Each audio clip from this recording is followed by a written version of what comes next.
Hey guys, welcome to the Wives Roundtable show. Welcome to the show for the Nigerian woman. My name is Amaka Chibuzo-Obi and I am your host on the Wives Roundtable show. Tonight on the show, we're going to be looking at something which you could call prevention, which is absolutely better than cure. We all say this, it's a saying, and it's something that is actually very true.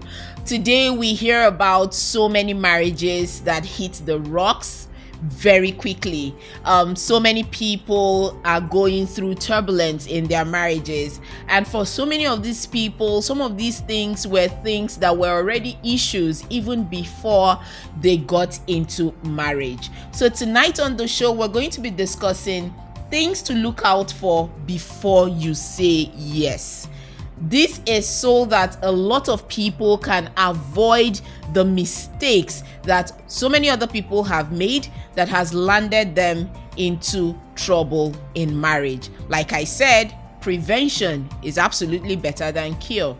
You know that at Wives Roundtable, we're fully committed to bringing you valuable information that would help you and your family lead wholesome lives. And we know that giving you information that would help prevent you from making a mistake in marriage is one of the greatest information that anyone would ever receive. This is because your choice of a life partner goes a long way to decide your fate in life. And so we do not want people to make mistakes. We want to minimize the mistakes that the single ones make in the institution of marriage. And this is why we want to discuss this today. The person I have with me is a transformational coach. She's a family life practitioner, and she's somebody that helps singles get ready for marriage. So guys, you're in for a hell of a ride tonight on the Wives Roundtable show. If you're married, if you have single friends, if you have anyone you really like, tell them to tune into the Wives Roundtable show right now, because right after this quick break, we're going to resume the show in full swing. Don't forget that you can join the Wives Roundtable community on social media. We are at Wives Roundtable on Instagram as well as on Facebook. My name is Amaka Chibuzo-Obi, and I'll be right back. Welcome back. This is the Wives Roundtable show, and my name is Amaka Chibuzo-Obi. Tonight on the show, we're going to be looking at things to look out for before you say yes. And to discuss this with me, I have my dear friend Ogechukwu Nzewi. Babe, welcome to Wives Roundtable. Thank you so much. So Ogechukwu, now we see on social media, especially on social media, we see lots of people who it's now a thing. You know, she said yes. Oh my gosh. Flowers, roses, trumpets, and of course, cars, currencies, and all of those kinds of things. And now people just rush into these things just so they're able to show their friends that, me too. I got the ring. Absolutely. A lot of these young ones, and even some not too young ones as well, are not taking the time to look for certain things, whether certain things are in place before they actually say that yes and do all the and kinds of things that follow. For some people, it's just, is he tall? Is he dark? Is he handsome? Is he rich? Red gang. I'm accepting the ring, you know. But that's not what makes for a good marriage. Absolutely. Now, these days, we see so many marital issues, so many marriages hitting the rocks. I am a life and confidence coach, so I get to relate with lots of women. And one thing, most of them who are in really struggling relationships, one thing they say is that if only they knew better, if only they looked out for certain things. Now they know better, but they're already inside there.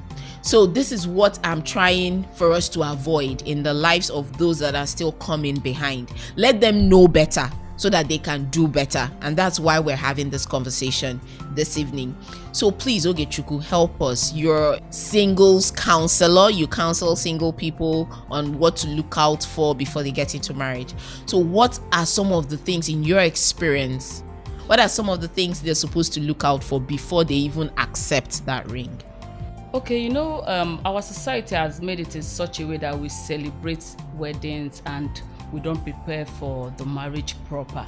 A lot of people get into marriage and they're even confused. They don't know what to do.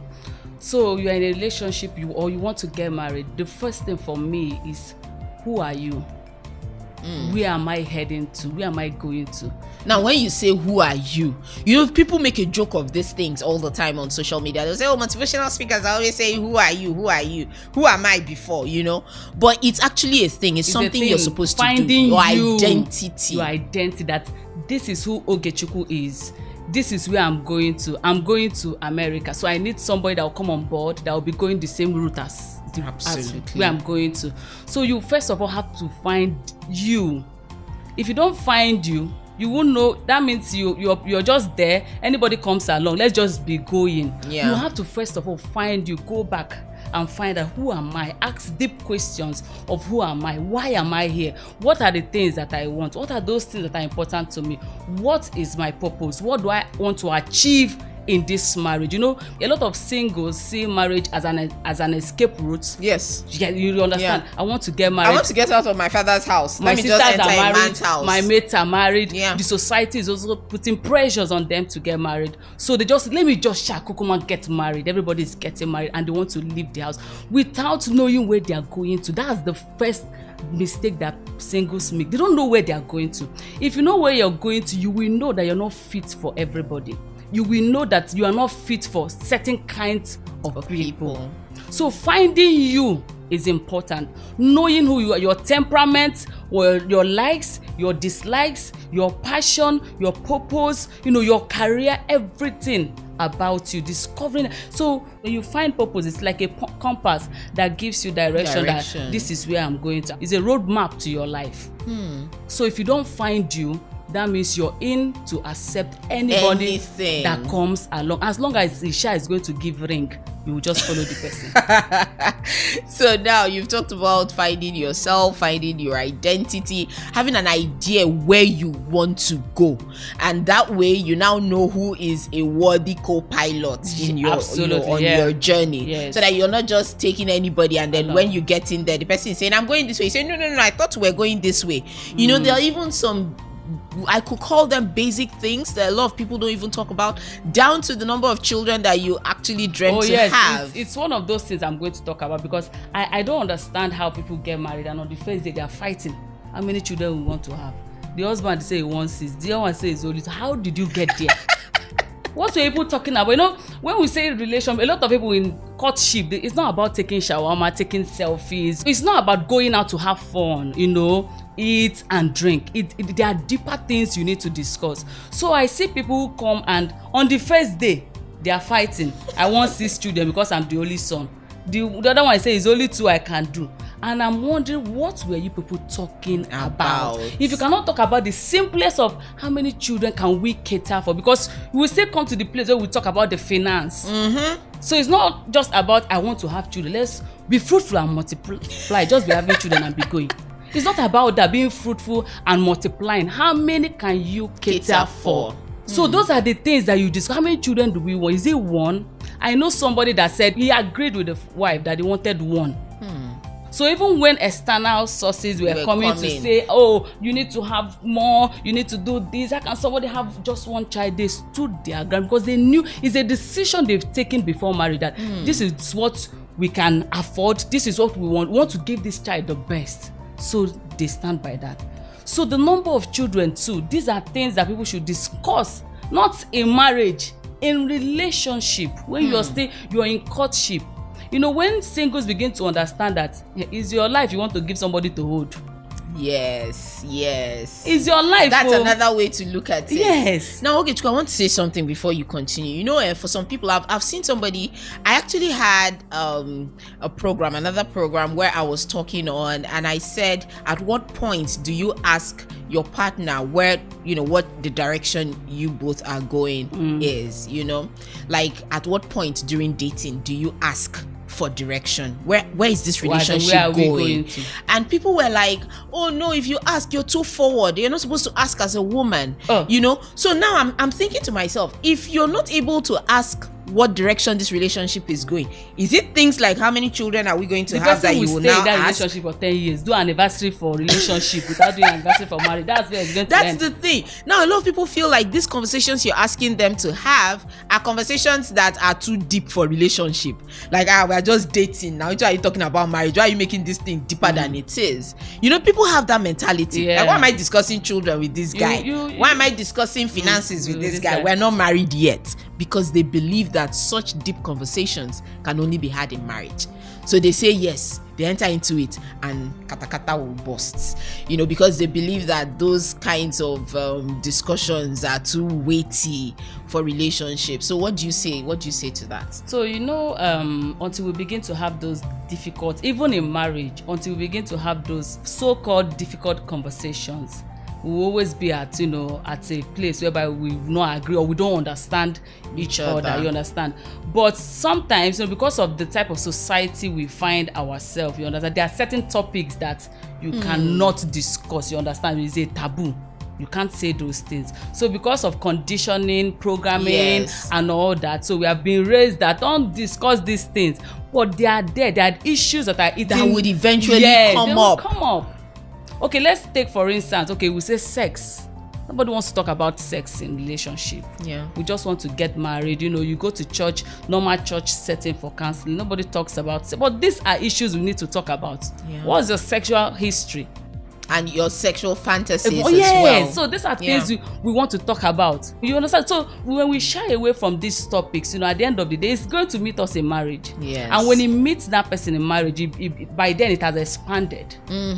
It becomes more of an issue. Yes, it becomes an issue. Yeah. You know, sex is something that we so much downplay, but it's very important. It's crucial. In marriage, you know, it's very, very important. So now you've talked about the importance of knowing yourself, having your own identity, knowing where you're going, your vision, your values, the kinds of things that you like, your strengths, your weaknesses, all of those things, and the need to have certain conversations in your relationship even before you get into marriage, just so you know or you're sure that you are even in alignment with this person that you want to get into this institution with. Now let's go for a quick break. When we come back, I want you to talk to us about the actual things to look out for. So now we've said know yourself. We've agreed we're going to know ourselves. What do we need to look out for in the other person? And this is for both men and women, not just for the woman to look out for in the man, but for the man to also look out for in the woman. What are some of those things that, if not looked at and properly tackled, could become so much of an issue inside of marriage? So we'll discuss all of that right after this quick break. Don't go anywhere. Welcome back. This is still the Wives Roundtable show, and we're still discussing things to look out for before you say yes. So lots of people dating right now, before you accept that ring or even before you go to buy that ring for her, these are some of the things that you need to look out for to ensure that you don't get into that marriage and live an unfulfilling life or be miserable or just live with so much regret. So Ogechukwu, please, what are some of the things we need to look out for? Number one, on the beliefs. I want us to talk about what does that person believe. You know, our beliefs are their convictions, you know, something that we hold that is true to us, and they form most part of our decisions and our behavior. So you now begin to ask, what are his beliefs on marriage? What are his beliefs on family? I have a strong belief for family. I have a strong belief, you know, that family should be together. You understand what a family setting should be. What are his beliefs on adultery? What are his beliefs on a woman? Absolutely. On a woman having her own life. Does he believe that a woman is supposed to be under the carpet? Does he believe that a woman, she can have her own life, she can still fulfill purpose even while we are still married? So beliefs are very powerful, and they are very silent too. They can be silent, subtle in a way that you might not really see it, you understand? But I also tell single, it's not you sometimes it's not you sit down and you now start asking the person, what are your beliefs? What are your beliefs? No, you don't do that. Ordinary having conversation, you're watching a movie. Yeah. And a man hits his wife.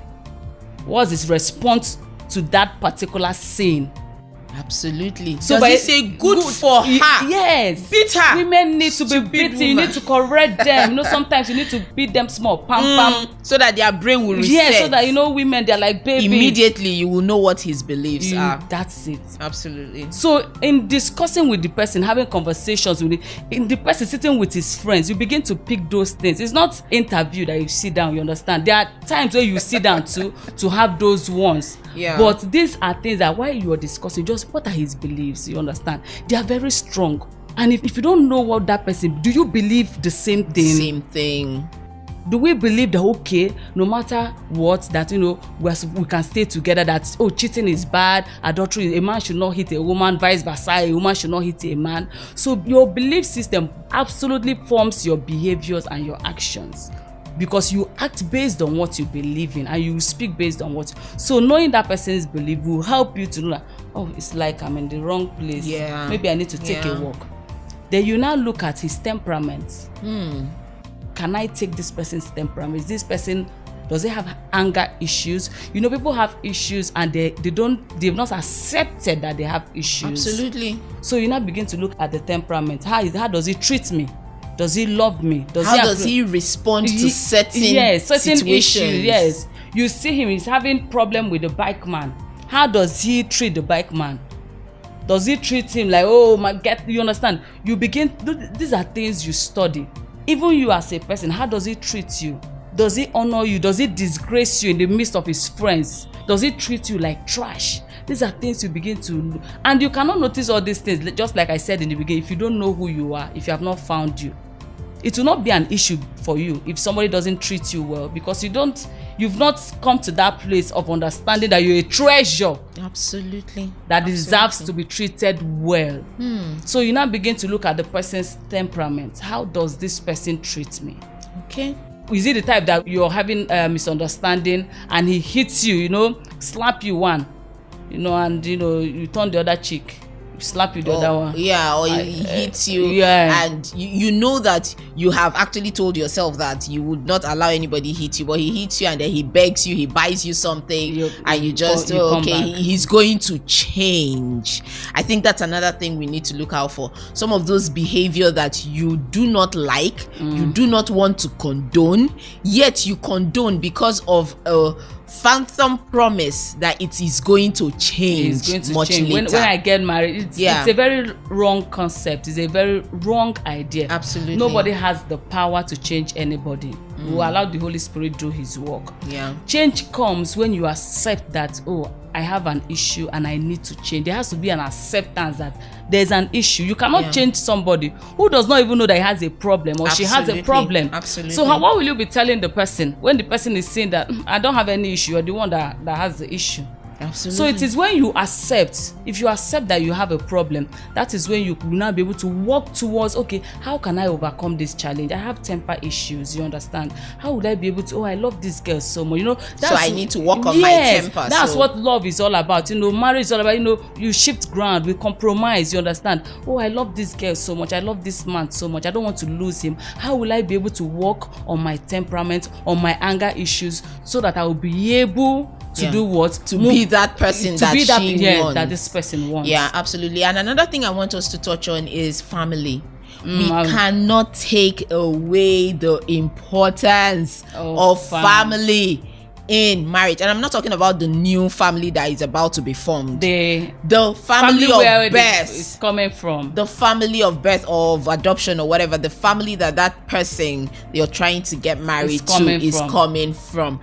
That is something that you absolutely need to look out for, guys. That is something that you cannot take for granted, because a lot of the beliefs, behavior, actions, all of these things we're talking about stems from that family. You do not say, go buy ring, she says yes, before you people now start asking her, hey, where are you even from? Where are you from? No, that's putting the cart before the horse. You need to know where the person is from. You need to know what the family looks like. Yes, I know you may not know everything about the family at that initial time, but you at least make some attempt to get to them, see how they act. their family culture, their family belief exactly. system. See what their culture is like, at least to an extent. Now, there are some people, I'm Igbo, I know that there are some places in Igbo land that their beliefs, their traditions are not things that align with my values at all. And so it's a no-no for it's you. a complete no-no for me. So I am doing love, I'm in love, it's swaying me up and down. Once I realize that that is where it is going and this is where the person is from, my antennas just come up, because you can't disassociate. We're Africans, let's even be sincere. You cannot disassociate. Maybe in other parts of the world, the more Western countries, you can get married and you call your parents on the phone, hey ma, I'm married, and she says, oh, congratulations. It's not done like that in Nigeria. In Nigeria, the family is heavily involved in the marriage, even though they may not be intrusive, but there are things that your partner will still bring from those places. You can't take it away in relationships. There are things, we bring baggages, both good and bad, from the family of our birth. So it's that's why discussions are important. Okay, this is where I'm coming from. We want to build a new nation. What are the things, the baggages we need to drop? It's not going to be automatic. It's not. No, I'm not saying that it's going to be automatic. What are the things that I'm going to leave from this family, and come with new things or new tools that will help me build this new family or this new nation we are about to start. Families are very important. You cannot take it away. And while you are looking out for the values and beliefs of that family, you also watch out for how that man or that woman treats his family members. You understand? You begin to look at how he treats his family members. How does he relate to them? What type of a family are they? Is it a family you feel you can stay with, get in sync with what they do? So at the end of it all, the totality of what we are saying, if you're able to find your value system, know what is important to you, know what your belief system is, and you're rooted in yourself and you know what you want, you'll be able to pick out these things. Because if you don't have a value system, you don't know your left, you don't know what is important. You will just be like paper in the wind, so anything goes anywhere. Anything goes for you. Absolutely. So finding who you are is very important in making that choice. And I'll keep saying it, and I say that marriage is not an escape route. Whatever it is you're escaping from wherever, single, it will be waiting for you. If you're not warm alone as a single, you're looking for somebody, you will get married and you still be very, very lonely. Marriage will not give you companionship because you have not found you've not enjoyed your own company. Absolutely. So you get married. Some people that are lonely are married and they are still very much lonely. Absolutely. So you have to enjoy yourself. You have to know who you are. You have to know the direction where your ship or your plane is going to, so that you can bring the pilot that will help you navigate it. Thank you so very much, Ogechukwu. You've said welcome. Everything. Thank you. But before we go on for something else, I just want to say this. Marriage is a very, very important step. It's not for the gram alone. The paparazzi and all the shiny bling blings of wedding will fade. Of the wedding, they will all fade. I mean, people who came for the wedding will eat their jollof rice and go home, and then you remain with that person that you are married to. So it's very important that you take real care to look out for those things that would help your marriage be the best possible marriage. Don't rush into these things to prove a point or to show somebody, oh, you said I'll never get married. Look at me, I'm getting married. No, it's not that way. That person that you're trying to prove a point to will not live in that marriage with you. So take the steps necessary. If it's possible, if you can, enroll for premarital classes so that you can learn how to truly build a marriage that will last and breed children that would make our country better. We'll be right back with something else right after this. Don't go anywhere.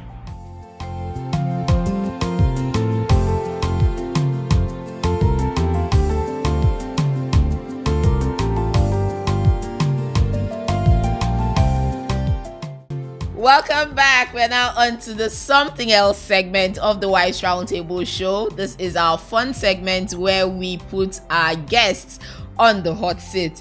And in this segment, I'm going to be asking Ogechukwu this question. It's a riddle. So, Ogechukwu, how can a woman stay 8 days without sleeping? Yeah. Amaka, this one is not Amaka disappointment. This one is Amaka put me in trouble. Amaka, is she a robot? No, or maybe she's not. There's no woman. Okay, let me help you because your children may actually be listening and I don't want you to disgrace them. Please let me help you. So how can a woman stay 8 days without sleeping? Because she sleeps at night. Oh yes, she sleeps at night. That's how she can stay 8 days without sleeping. That's why I said it's a riddle. I got you real good. So thank you so very much, Ogechukwu, for being such a good sport on the show. Wives Roundtable will be here same time, same station next week, so please make it a date with us. Of course, you can also join our community online on social media, Instagram as well as on Facebook. We are at Wives Roundtable.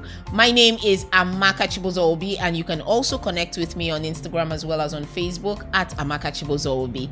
Until I come your way next week, love everyone around you, but most importantly, love yourself, because you can't give what you don't have. Bye bye, my friends, and have a very good evening.